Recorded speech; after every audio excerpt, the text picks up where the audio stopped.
नमस्कार। हमने पिछले लेक्चर में समझने की कोशिश की थी कि किस तरीके से जो हम शुरुआती दौर में सीखते हैं उसका सही पर्पस ना मालूम होने के कारण हमारे अंदर जो संस्कार होना चाहिए सीखने का वो ना होके कुछ और हो जाता है।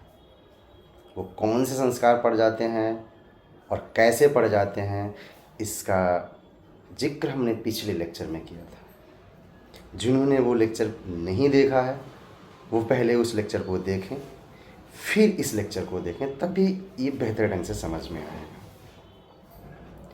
तो सही पर्पस क्या होता है आज हम यह जानने की कोशिश करेंगे। जब हम ये समझ जाएंगे उसका सही पर्पस क्या है तो ऑटोमेटिकली हमारे अंदर सीखने का संस्कार, पढ़ने का संस्कार हमारे अंदर आ जाएगा।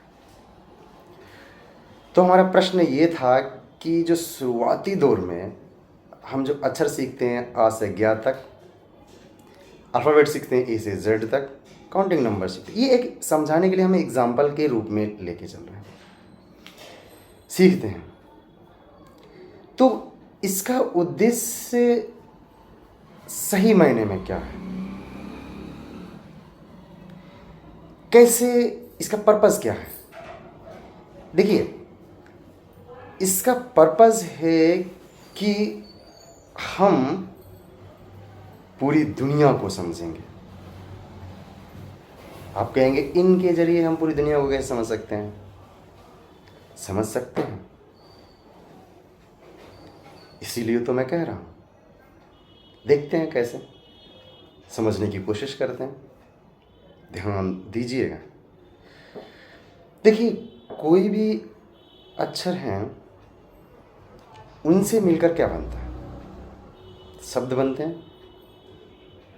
जैसे कि 3 अक्षर र म न। अब तीनों ये अक्षर जब एक साथ मिल जाते हैं तो क्या बन जाते हैं? रमन। ये क्या है? एक शब्द है। इसी तरीके से शब्द मिलकर क्या बन जाते हैं? वाक्य। कैसे? रमन खेल रहा है।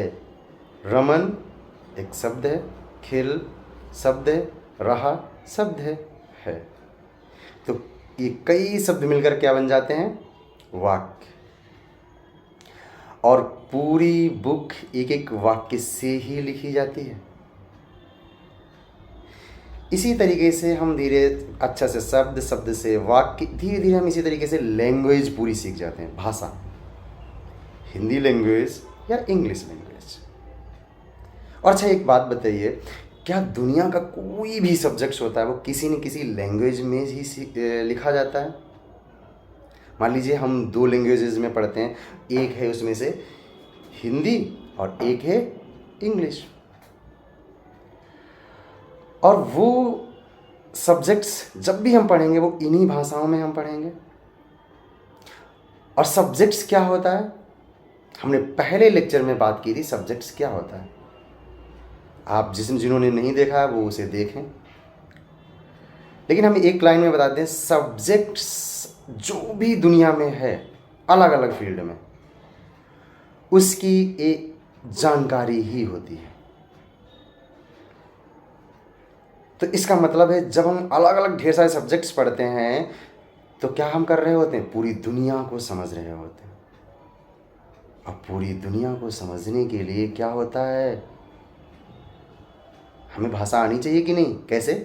क्योंकि दुनिया को समझने के लिए हमें अलग अलग सब्जेक्ट्स पढ़ने हैं, और अलग अलग सब्जेक्ट्स कोई भी लिखे जाते हैं वो लैंग्वेज में लिखे जाते हैं, भाषा में लिखे जाते हैं। और भाषा आपको अभी मैंने बताया कैसे बनती है। तो जो शुरुआती दौर में हम समझ रहे हैं उस, आपको नहीं लगता ये फाउंडेशन है, बेस है, एक शुरुआत है, एक बहुत बड़ी तैयारी है दुनिया को समझने की? आपको नहीं लगता ये बहुत बड़ी चीज़ है? तो जब भी हम ये चीज़ करते हैं, ये चीज़ हम पढ़ते हैं, सीखते हैं, तो हमें मालूम होना चाहिए कि इसका उद्देश्य क्या है। तो हमारे दिमाग में हमें बताया जाए या हम खुद बार बार ये सोचें कि इसका उद्देश्य है दुनिया को समझना। जब हम इस बड़े उद्देश्य के साथ एक बैठेंगे तो हमें वो चीज़ जो सीख रहे हैं वो महत्वपूर्ण लगने लगेंगी, और जो चीज़ हमें महत्वपूर्ण लगने लग जाती है उसके प्रति हमारा बहुत ही इंटरेस्ट ऑटोमेटिकली जाग जाता है। और दूसरी चीज़, बार बार ऐसा कह के हम अपने अंदर बहुत बेहतर संस्कार बैठा लेते हैं कि जो भी चीज़ हम कर रहे हैं वो सीखने के लिए कर रहे हैं, समझने के लिए कर रहे हैं। तो हमारे अंदर सीखने का संस्कार, समझने का संस्कार बैठेगा, और जब हम इस तरीके से बैठेगा तो हम चीज़ों को, सब्जेक्ट्स को हम क्या करेंगे, जानने की कोशिश करेंगे। क्यों जानने की कोशिश करेंगे, सीखने की कोशिश करें? क्योंकि हमारे अंदर संस्कार बैठा है कि हमें सीखना है, समझना है। और वो कैसे समझेंगे? अलग अलग सब्जेक्ट समझ के पढ़कर हम समझेंगे दुनिया को। और जैसे ही ऐसा बैठ जाएगा तो क्या नहीं आपको लगता है हम अलग अलग सब्जेक्ट्स पढ़ने की हमारे अंदर रुचि आ जाएगी ऑटोमेटिकली। पढ़ते समय हमारे अंदर इधर उधर मन नहीं भागेगा, बल्कि हमारा मन केंद्रित हो जाएगा, क्योंकि हमारे अंदर संस्कार ही है, वो पुश करेगा भैया हमें दुनिया को समझना है, दुनिया को समझने के लिए सब्जेक्ट ज़रूरी है। ये संस्कार ऑलरेडी बैठा है, और वो क्या कर देगा, हमें केंद्रित कर देगा सब्जेक्ट को समझने के लिए, और हम बेहतर तरीके से उस सब्जेक्ट को समझ पाएंगे। तो देख रहे हैं किस तरीके से हम सही उद्देश्य को जानकर हमारे अंदर हम एक बेहतर संस्कार डेवलप कर सकते हैं, और हम बेहतर तरीके से आगे हम अपनी पढ़ाई कर सकते हैं और चीज़ों को समझ सकते हैं। बात आती है कि दुनिया को हमें क्यों समझना चाहिए। देखिए, मान लीजिए सामने से सांप आ रहा है और हमें उसकी समझ नहीं है कि जो सांप है वो, उसमें जहर होता है, और वो जो अगर हमें काट लेगा तो वो जहर हमारी बॉडी में पहुंच जाएगा, जो कि हमारी बॉडी के लिए बहुत डेंजरस है। अगर हमें नहीं मालूम तो क्या हम उसके साथ सही तरीके, जिस तरीके से व्यवहार करना चाहिए, क्या हम कर पाएंगे? नहीं। हम उसे सामान्य तरीके से, पता चला हम पास में निकल गए या उसके ऊपर कहीं छेड़खानी कर दी, उसने काट लिया, तो हमारे अंदर, हमारे लिए वो डेंजरस सिद्ध होगा कि नहीं? और जब हमें उसकी समझ है तो हम क्या करेंगे, उससे बचेंगे। इसी तरीके से जब हम पूरी दुनिया को समझ लेंगे तो क्या होगा, हम जो चीज़ें हमारी लाइफ के लिए, हमारी ज़िंदगी के लिए जो सही नहीं है उनसे हम बचेंगे, और जो सही हैं उन्हें हम अपनाएंगे।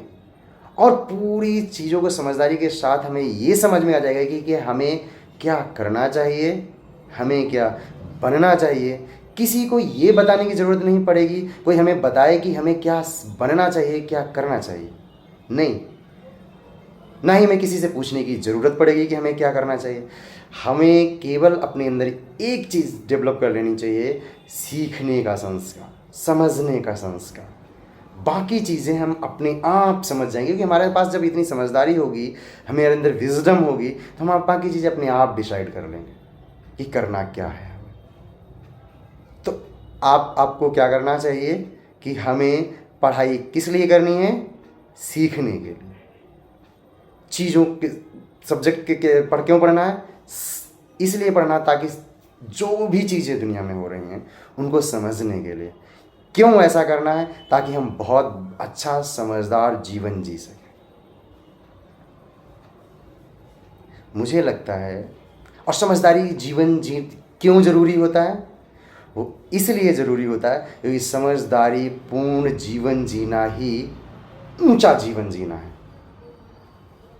क्या हमें बहुत ऊंचा जीवन नहीं जीना चाहिए? क्योंकि हम तभी तो जानवरों से अलग हैं, और हम सही मायने में एक बेहतर इंसान बन सकते हैं तब जब हम समझदारी पूर्ण जीवन जिएंगे। आज के लिए इतना काफ़ी है। अगले लेक्चर में बात करते हैं एक नए टॉपिक के साथ। जिस टॉपिक की हमने शुरुआत की थी वो आज हमारा पूरा हो गया। अब आपको समझ में आया होगा कि पहले लेक्चर मैंने सब्जेक्ट क्या होते हैं उसकी क्यों बात की थी, और अगर आपके पास टाइम है तो बेहतर होगा कि आप तीनों लेक्चर एक बार एक साथ सुने, तो चीज़ें आपको बहुत अच्छे से और क्लियर हो जाएंगी। नमस्कार।